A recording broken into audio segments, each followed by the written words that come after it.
Alors, news importante là, donc on va enchaîner deux news parce que ça concerne en fait l'Europe et le fait que ça commence à se réveiller au niveau de certains pays européens pour arrêter l'immigration massive. Et donc peut-être que ça va se concrétiser. Alors, 8 pays rebelles réclament des mesures pour dissuader les migrants et renforcer les frontières. Donc il y a une petite vidéo là, ouais, on va Que écouter veulent monsieur les 8 pays que vous nous avez listés et qui ont donc signé cet appel commun, Vincent? Des mesures concrètes pour décourager les candidats à Vincent Herouet sur Europe 1. l'exil et renforcer les frontières extérieures. Il réclame même un barrage sur l'autoroute des Balkans, une clôture à la frontière de la Bulgarie et Ça de se fait la au Pays Turquie. Basque. Ça se fait au Pays Basque. Oui, oui. Ursula von der Leyen ne leur donnera pas un euro pour ce projet qu'elle juge contraire aux valeurs européennes. Elle a pourtant 6 milliards d'euros à dépenser pour protéger les frontières extérieures sur la période 2021-2027, mais elle envisage seulement l'achat de caméras et de détecteurs de Bien mouvement. sûr. Ça fait cher la minute de vidéo de surveillance inutile. C'est un peu comme si vous mettiez un projecteur la nuit à l'entrée du garage, mais en laissant les portes ouvertes et les clés sur le tableau de bord de la Ferrari. Ah ouais, c'est... Mais pas tout le monde a une Ferrari, monsieur Herouet. Hein. Bon, après, c'est vrai qu'on peut considérer l'Europe comme une Ferrari, qui est en train de bien pourrir de l'intérieur. Bonjour Vincent. Bonjour Dimitri, bonjour à tous. Bonjour Demain, à Philippe. Tiens. Un sommet européen va avoir lieu jeudi et vendredi, donc demain, à partir de demain, 8 pays vont réclamer le renforcement des frontières, Vincent. Oui, c'est une jacquerie de petites nations, des pays qui ont moins de 10 millions d'habitants et qui forment une sorte de patchwork assez inédit. Il y a ceux des bords de la Baltique, Danemark, Lituanie, Lettonie, Estonie. Ils sont d'accord avec deux pays méditerranéens, Malte et la Grèce. C'est intéressant parce qu'en général, ceux du Nord se contentent d'exiger de ceux du Sud qu'ils gardent les migrants qui débarquent sur leur côte, comme le prévoit le système de Dublin, qui est totalement dépassé et qu'on Sauf que, comme il y a plein de passages par les frontières de l'Est, et ben, ils commencent à se réveiller. rafistole depuis 30 ans. Parmi les rebelles, il y a aussi l'Autriche et la Slovaquie. Elles sont en première ligne au débouché de l'autoroute des Balkans. Les migrants d'Afrique ou d'Asie atterrissent en Bosnie ou en Serbie, où ils n'ont pas besoin de visa. Et de là, ils regagnent l'Europe en suivant le Danube. C'est ainsi que l'an dernier, au moins 330 000 migrants ont forcé les portes béantes de l'Union européenne. C'est 64% de plus que l'année précédente. C'est le chiffre le plus élevé jamais atteint, sauf en 2015, quand Angela Merkel a ouvert les bras aux Syriens et aux Afghans en disant « nous pouvons le faire ». Elle l'a fait et l'Europe mise devant le fait accompli s'est défaite, incapable d'élaborer à chaud, à tiède ou à froid une politique globale. Depuis, la question des migrants est centrale et l'impasse est totale. Mais Ouais, au passage de là, je crois que j'ai lu un autre truc où les Allemands, en fait, veulent importer 10 millions de migrants, je crois, d'immigrés. Alors, j'exagère peut-être un peu, mais c'est pas loin, hein, parce que c'est pour solutionner leur décadence nataliste. Et donc, voilà, donc ça va être le bordel en Europe, quoi, putain. que veulent Personne n'est les d'accord, 8 quoi. pays que vous nous avez listés et qui ont donc signé cet appel commun, Vincent? Des mesures concrètes pour décourager les candidats à l'exil et renforcer les frontières extérieures. Il réclame même un barrage sur l'autoroute des Balkans, une clôture à la frontière de la Bulgarie et Ça de se fait la au Pays Turquie. Basque. Ça se fait au Pays Basque. Oui, oui. Ursula von der Leyen ne leur donnera pas un euro pour ce projet qu'elle juge contraire aux valeurs européennes. Elle a pourtant 6 milliards d'euros à dépenser pour protéger les frontières extérieures sur la période de la Ferrari. Vincent, est-ce que les autres dirigeants européens sont prêts à suivre ce groupe des 8 des petits pays? Mais sûrement pas, parce que l'Allemagne a besoin de main-d'œuvre. Voilà. Et puis les autres font des phrases à domicile qui remontent le moral de l'électorat populaire. Il faut renvoyer chez eux les déboutés, il faut à défaut les envoyer au diable, c'est-à-dire au Rwanda, accélérer les procédures, renforcer l'aide au développement, que sais-je, monter les centres de regroupement dans des pays tiers. Les Britanniques ont même claqué la porte de l'Union pour reprendre le contrôle et aujourd'hui ils restent paralysés devant l'armada lilliputienne des 46 000 migrants qui ont traversé la Manche l'an dernier. Le site Politico s'est procuré le projet de déclaration finale du Conseil européen de demain et après-demain. L'Europe utilisera comme levier toutes les politiques, instruments et outils pertinents, y compris le développement, le commerce et les visas, ainsi que les opportunités de migration légale pour obliger les pays d'origine et de transit à reprendre les migrants déboutés. Bref, rien de nouveau sous le ciel bas de Bruxelles. Les petites nations n'ont rien à espérer des petits hommes gris. Signe- Ouais, après, il y a La Suède qui a la présidence, qui est aussi contrôlée, donc bon, on va voir.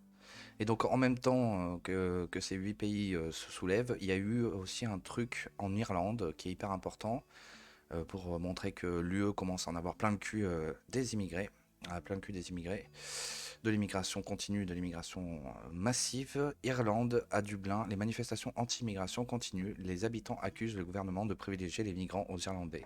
Dans l'accès au logement, Irland Full. Donc en France, hein, c'est ça aussi, hein.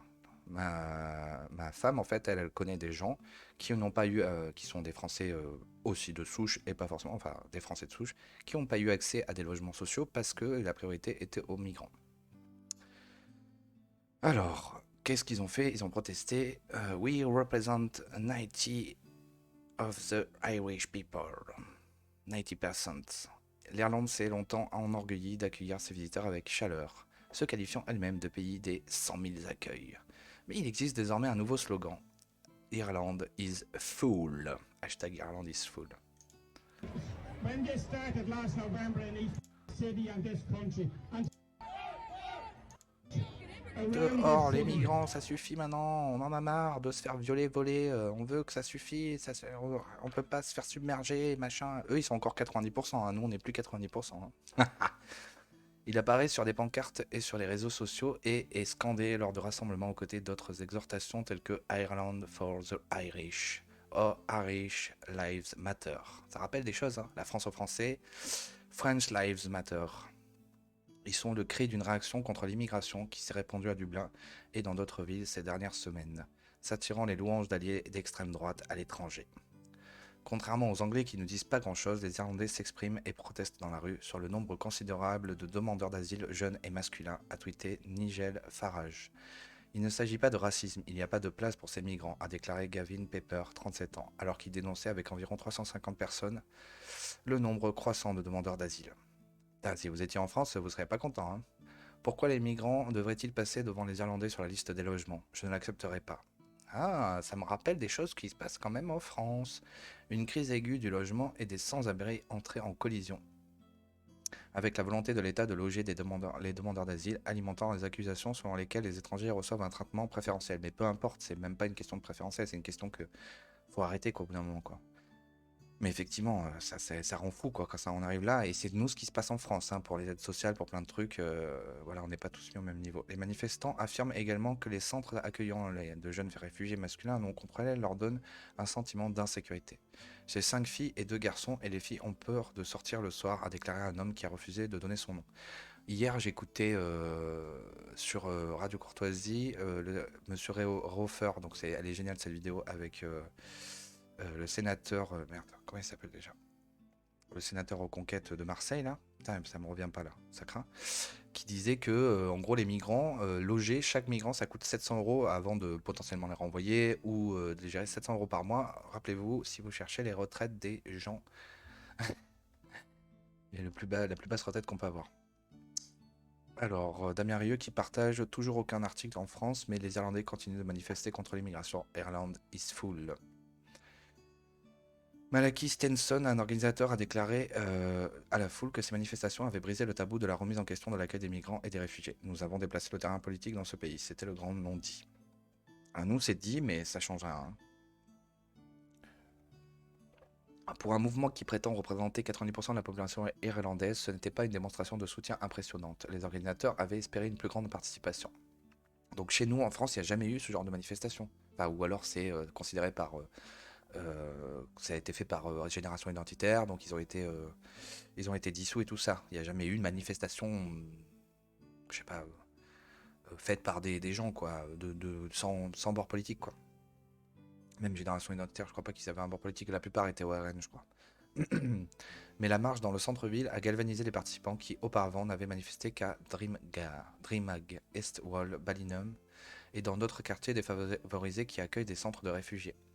Samedi, les manifestants ont revendiqué la justification de leur affirmation selon laquelle l'Irlande est pleine. J'ai une crise du logement. Nous sommes 6 dans une maisonnette de 2 pièces, a déclaré Lisa O'Neill, 40 ans. Honte au gouvernement, occupez-vous d'abord des vôtres.